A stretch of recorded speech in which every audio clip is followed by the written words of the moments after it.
तथा निर्दलीय विधायकों के मध्य में है, परंतु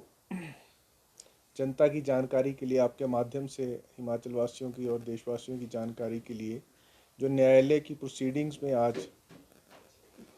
जो इंडिपेंडेंट एमएलएज हैं उनके एडवोकेट ने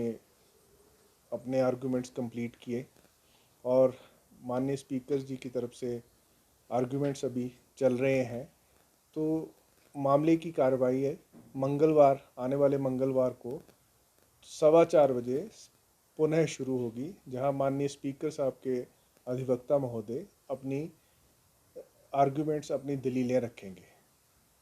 इसमें कोई किसी प्रकार का कोई निर्देश नहीं, सिंपल एडजर्नमेंट हुई है, परंतु एक जनमानस में प्रश्न आवश्यक खड़ा है और ये प्रश्न कंटिन्यूसली सारे पूछ रहे हैं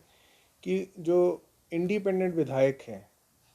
वो क्यों इस्तीफ़ा देंगे। उन पे तो कोई बंदिश नहीं वो राज्यसभा में किसी को वोट करें, उन पर कोई ऐसी बंदिश नहीं वो सरकार का समर्थन करें या ना करें। इस प्रकार का बोझ हिमाचल प्रदेश के खजाने पर क्यों डाला जा रहा है पुनः ये इलेक्शन करके। ये बार बार प्रश्न जो है हर व्यक्ति, हर हिमाचल वासी पूछ रहा है कि इंडिपेंडेंट एमएलए क्यों ये रेजिग्नेशन दे रहे हैं। तो जो कानूनी व्यवस्था है उसमें स्पीकर साहब के पास आर्टिकल 190 में ये अधिकार है कि अगर उन्हें प्रथम दृष्टया भी ये लगता है कि रेजिग्नेशन वॉलंटरी नहीं है, उसमें शब्द बिल्कुल लिखा है नॉट वॉलंटरी, अगर वो वॉलंटरी नहीं है तो वो इंक्वायरी कर सकते हैं, उसमें पूछताछ कर सकते हैं। और जहाँ तक मेरी जानकारी है माननीय स्पीकर साहब उस मामले में इंक्वायरी बिठा चुके हैं और जल्द से जल्द इंक्वायरी कर रहे हैं। मुझे तो ये लगता था कि अगर ये मामला इस न्यायालय में नहीं आता, ये इंडिपेंडेंट विधायक न्यायालय में नहीं आते, तो क्या पता आज तक ये इंक्वायरी भी ख़त्म हो चुकी होती, या स्पीकर साहब जिस तरह से त्वरित उस कार्रवाई को कर रहे थे, जो उनके पास रिप्रेजेंटेशन आई, जो फैक्ट्स आए और उसके ऊपर उन्होंने तुरंत नोटिस दिया, नोटिस देकर एक डेट दी कि वो अपना जवाब दें। जवाब में उन्होंने कुछ नहीं लिखा, सिंपल एक डिनाइल किया कि नहीं हम इन तथ्यों से इनकार करते हैं। तो वो सारे तथ्य, इंक्वायरी बहुत स्पीड पर चल रही थी,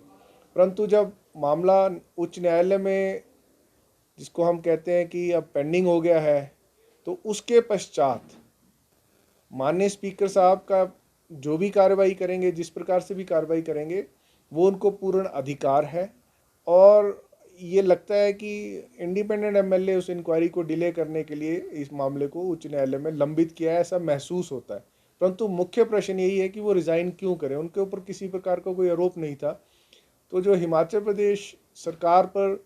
इस पुनः चुनाव जो करवाने जा रहे हैं उनकी मर्जी से, उनकी विम्स एंड फैंसी पे रिज़ाइन करने से, वो एक बहुत बड़ा यक्ष प्रश्न है जो हिमाचल की जनता को अपने ध्यान में रखना है। सर, आपने कहा कि सरकार को पार्टी नहीं बनाया गया, पार्टी जो है वो तरफ से माननीय सीनियर एडवोकेट कपिल सिब्बल जी और उनके साथी एडवोकेट्स वीडियो कॉन्फ्रेंस के माध्यम से ही आर्ग्यूमेंट्स कर रहे थे, और अगली मंगलवार को भी एक्सपेक्टेड है कि वो वीडियो कॉन्फ्रेंस से ही आर्ग्यूमेंट्स करेंगे। परंतु इस मामले की जो सुनवाई है वो कोर्ट आवर्स के बाद भी होगी, 4:15 से मंगलवार शाम को सुनवाई शुरू होगी, ऐसा न्यायालय ने आज आदेश किया है।